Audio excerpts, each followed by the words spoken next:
Olá pessoal, mais uma vez aqui com vocês, professor Marco Túlio, tratando do tema de fundamentos de vibrações mecânicas. Hoje a gente vai resolver um exercício que consiste em determinar a equação do movimento de um sistema com rolamento puro. Só que agora a gente vai utilizar mecânica analítica. Bom, então antes de começar, né, esse exercício aqui a gente já resolveu na verdade. Se você for lá no canal, no Applied Mechanics for You, você vai ver que esse exercício já foi resolvido. Só que lá a gente resolveu utilizando a mecânica newtoniana. Né? Só que agora a gente vai resolver exatamente o mesmo problema com o método da mecânica analítica, que é um método que é baseado em energia, não em forças, mas em energia, que foi criado por esse carinha do lado aqui, ó, esse cidadão aí, Joseph Lagrange, que criou, né, que foi o pai da mecânica analítica. E o legal é que como é uma ferramenta adicional não, uma ferramenta alternativa, o aluno ele vai eventualmente desenvolver uma afinidade com um ou com o outro. Então eu gosto de resolver o mesmo exercício por duas vias para justamente a gente ter essa percepção. Às vezes vai ser mais fácil utilizar um ou outro, mas é gosto, né? É gosto. É claro que a gente vai discutir num vídeo que eu vou lançar com relação à mecânica analítica que um tem vantagem sobre o outro, né, até um certo ponto. Mas aqui vamos resolver o exercício, depois a gente trata disso aí. Bom, vamos lá. Tá aí o meu sistema, que é exatamente igual a gente já discutiu em outro vídeo. Exatamente o mesmo, né? Que consiste aqui, tem um rolo formado por um disco conectado à parede com essa molinha de baixo, uma haste rígida e uma poliazinha comunicando o movimento à parte superior do disco. Aí já está estabelecida as coordenadas, né? Eu assumi que o disco azul, né, está rolando para o sentido anti-horário, ou seja, o centro de massa dele está transladando x para a esquerda. Eu batizei os pontos, que é sempre bom a gente batizar alguns pontos notáveis. Normalmente são os pontos de ancoragem, centros geométricos, centros de gravidade, pontos de conexão, são os pontos notáveis. Então você pode batizar ao seu gosto. Eu batizei dessa forma aqui. Então o sistema animado é isso aí. Né? Mais uma vez, vibrações é movimento oscilatório em torno de um ponto de equilíbrio. E é o que está acontecendo aí. Bom, então vamos adiantar aqui. Duas informações imprescindíveis, né, para a gente prosseguir no problema. Que, assim como no outro exemplo, a massa aqui é negligenciável dessa polia. E essa haste que comunica o movimento do centro do disco azul até essa polia amarela aqui é uma haste rígida, também sem massa, viu, gente? Bom, então a gente vai. Qual que é o objetivo? Obter a equação do movimento. Nesse caso específico aqui, eu quero com respeito à coordenada θ. Mas eu poderia ter pedido com respeito à coordenada x. Como o sistema tem um grau de liberdade, então uma variável vai depender da outra e vice-versa. Então, mas nesse caso aqui, é com respeito à coordenada θ que eu quero escrever. Beleza? Só para título de ilustração aqui, né, para a gente reforçar e tentar se familiarizar com a equação de Lagrange, ela tem essa forma aí. Né? Onde uma derivada temporal de uma derivada parcial em relação, nesse caso aqui, a variável θ ponto, que é menos a variação parcial de t, né, onde t, gente, é a energia cinética total do sistema em relação a θ, mais a derivada parcial de v, que é a energia total, potencial total do seu sistema com respeito a θ, e por fim, a variação parcial de uma função d, que é a função de dissipação de Rayleigh, que tem a ver com o amortecimento do sistema, que é igual a zero. É igual a zero porque a vibração aqui é livre. Senão teria um termo que a gente chama de força generalizada, a gente vai ter no vídeo lá de aula de mecânica sobre mecânica analítica. Mas vamos partir do princípio que a gente vai ser usuário já dessa teoria estabelecida. Bom, diferentemente do que ocorre com a mecânica newtoniana, aqui a gente não faz diagrama do corpo livre. Isso é um erro muito comum, mas muito comum mesmo. Se pede para o aluno resolver, colocar a análise cinemática do problema e vai lá e carca força lá no negócio, né? Não é isso, gente. Meda energia é energia. Então, para a gente fazer o cálculo das energias, a gente precisa de fazer uma análise cinemática dos pontos notáveis do sistema. Então vamos lá, o que é a análise cinemática, né? Eu coloquei uma marca d'água aí do meu sistema. Eu sempre sugiro que essa marca d'água respeite o layout do sistema, porque às vezes o aluno quer colocar cada um num canto. Não, coloca já no layout lá, só dar uma afastadinha, uma explodida para ficar mais fácil de colocar as coisas. Bom, então como eu assumi, da mesma forma, lá eu tiro uma fotozinha aqui também. Eu assumi que para esse momento, para essa análise, o meu disco está rolando para a esquerda e a polia amarelinha girou no sentido horário. Então vamos lá.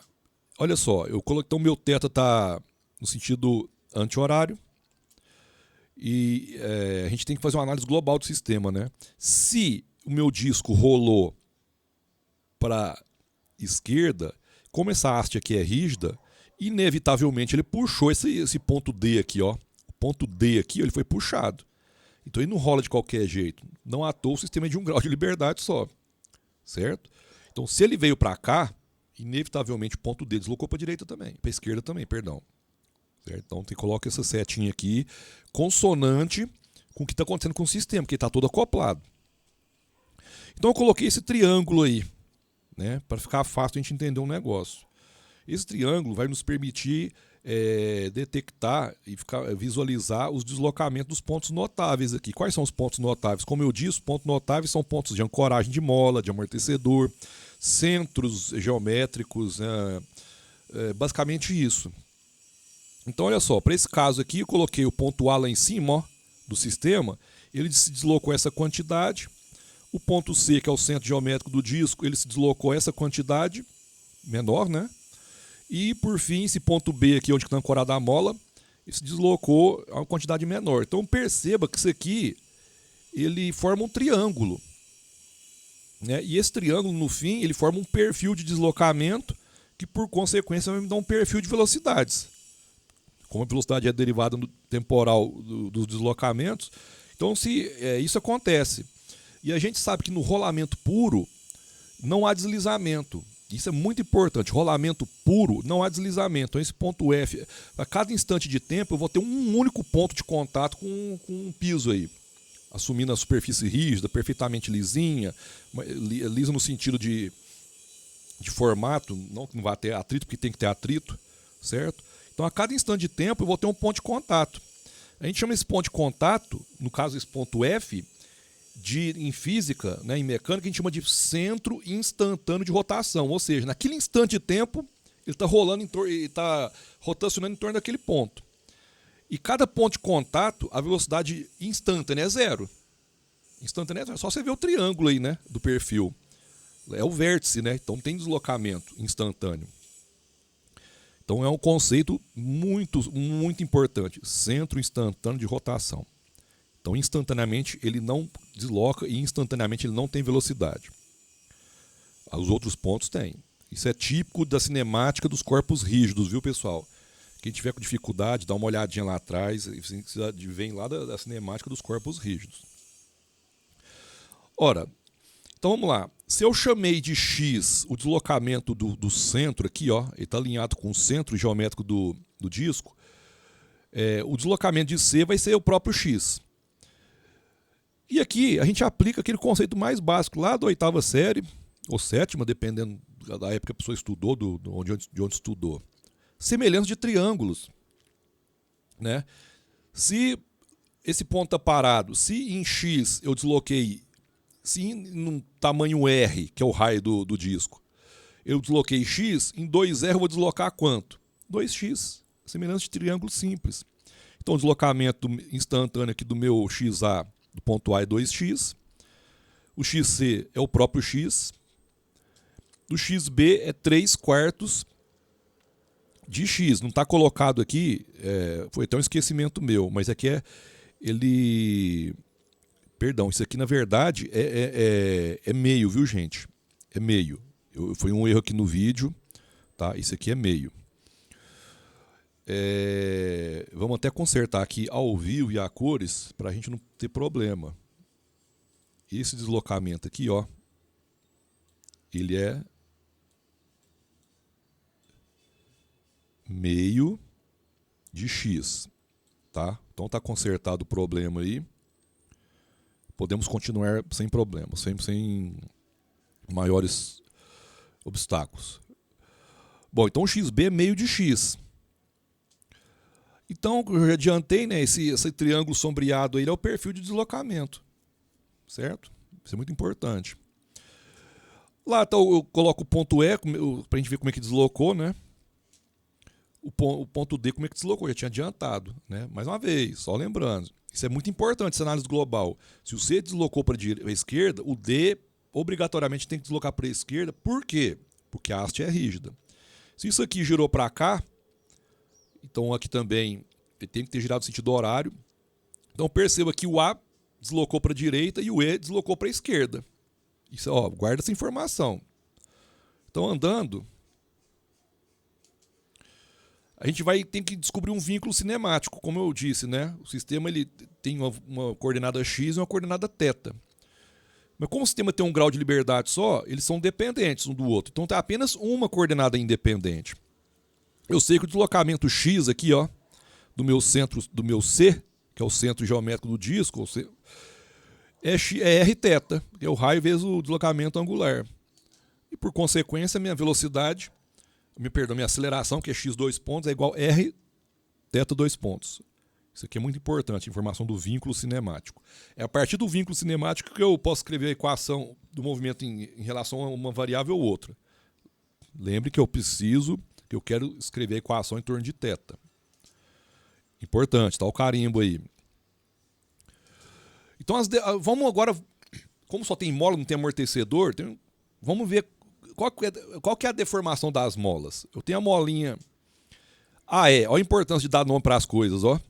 ΔE é a deformação dessa mola que conecta A com E. Se você bate os pontos, dificilmente você erra, tá? Então a deformação da mola que liga A a E vai ser o deslocamento de XA, perceba que o XA veio para a esquerda, mais o deslocamento de XE, que o XE foi para a direita. Então somou esse deslocamento com esse deslocamento. Então o deslocamento da mola líquido, da mola, tudo, é a soma dos dois. Então eu deformei XA mais XE. Essa é a deformação da mola.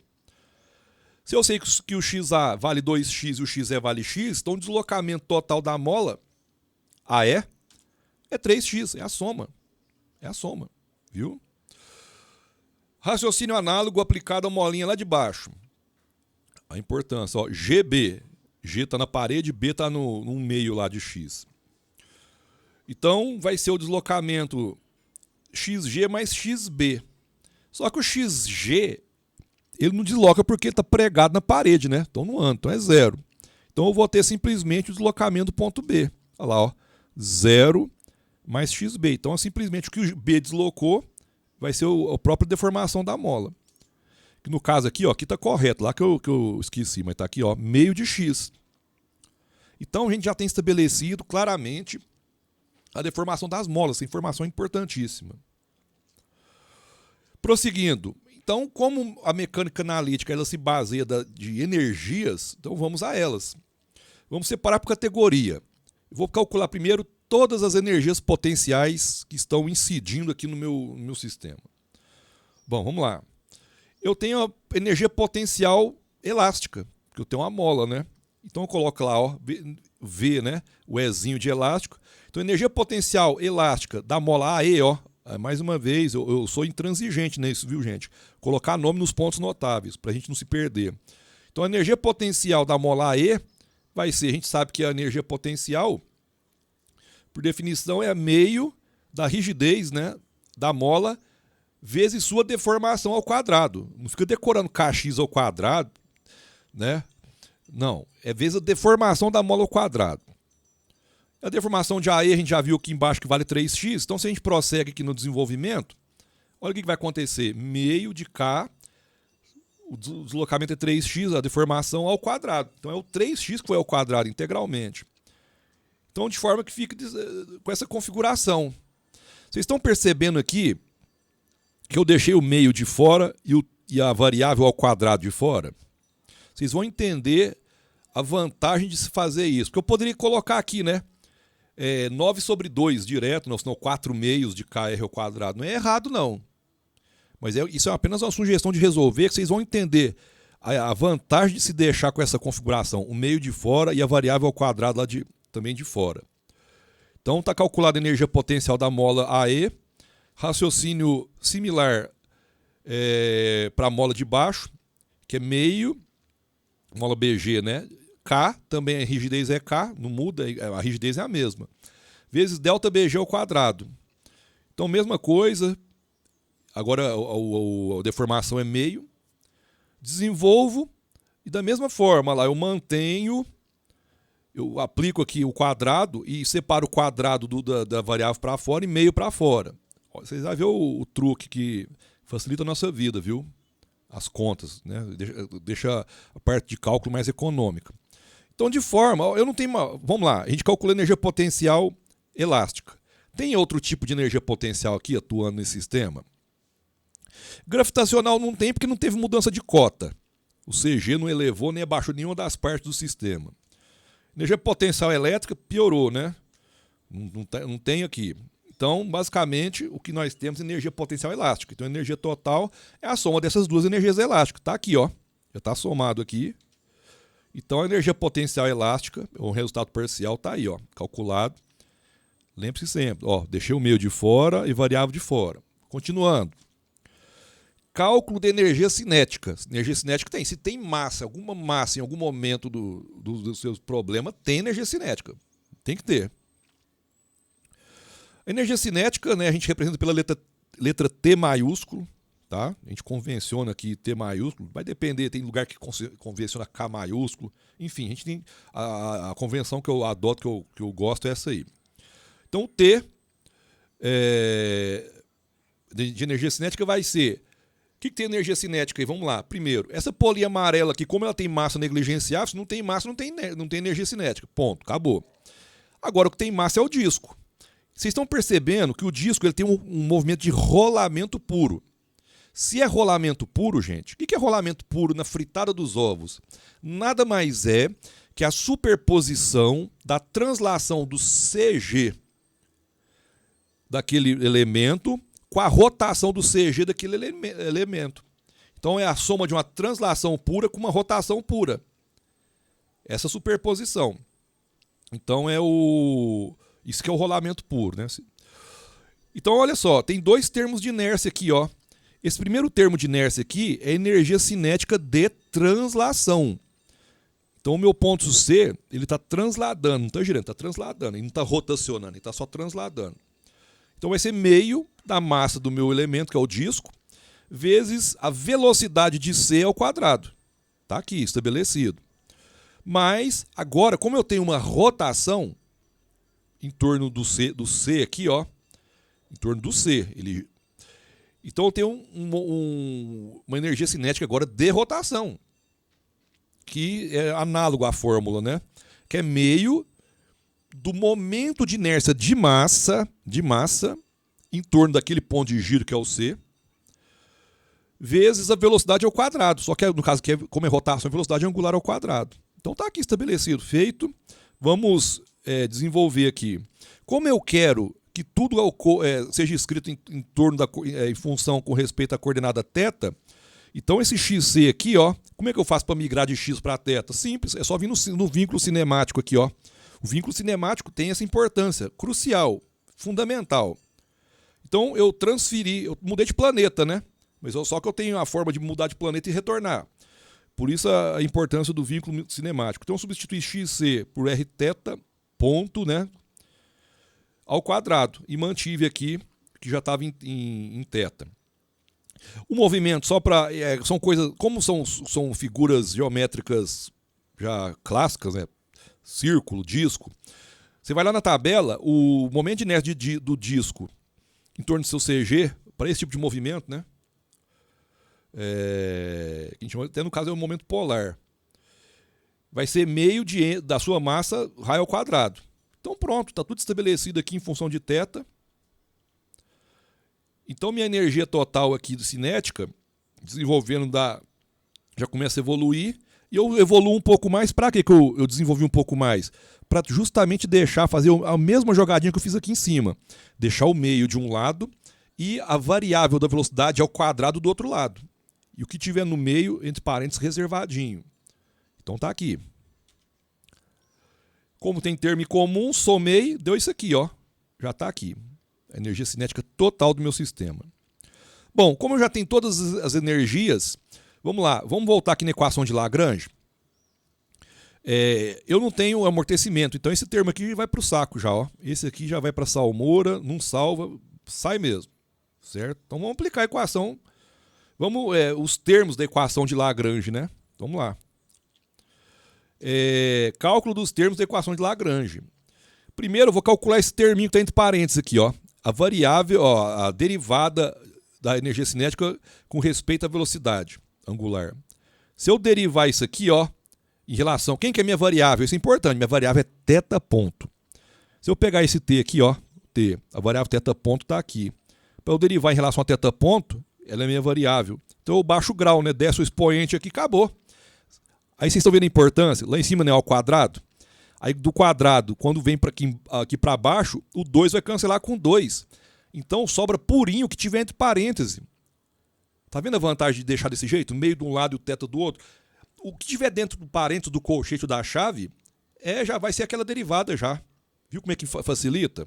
Facilita muito. Parece bobagem, mas para um sistema grandão isso começa a fazer muita diferença. Para um sistema simples talvez nem tanto, mas para um sistema grandão faz diferença.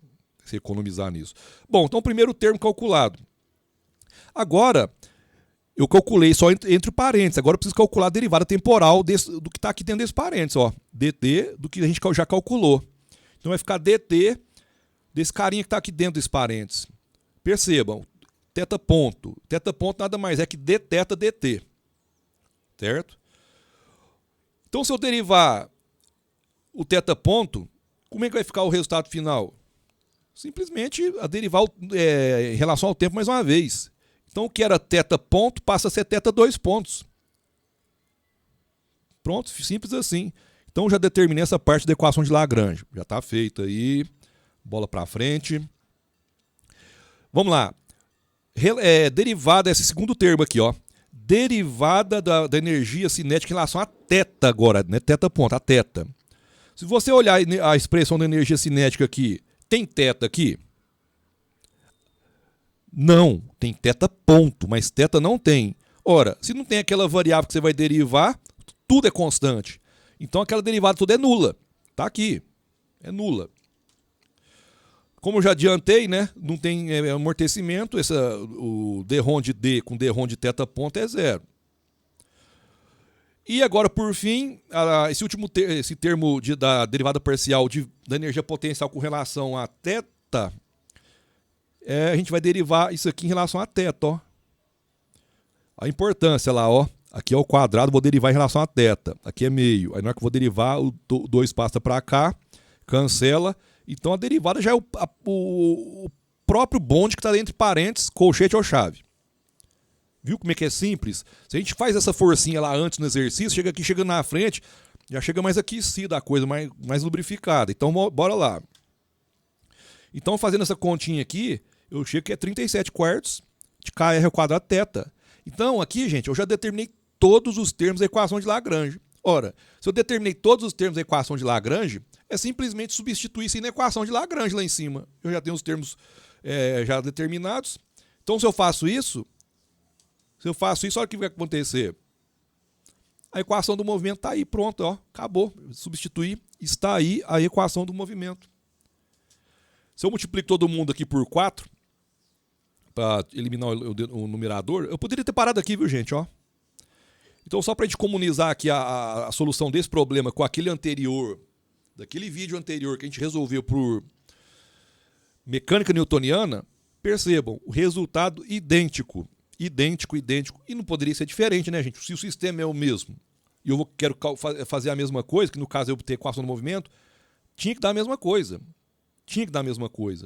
Então, daí você já vai ter... Lembra quando eu coloquei lá no perfil do Instagram, eu coloquei o duelo de Newton versus Lagrange, mas não é um duelo para eles se matarem, é um duelo para mostrar que cada um tem sua potencialidade E vai depender do gosto do aluno, ou de quem vai resolver o problema, ou vai depender da complexidade do sistema, certo?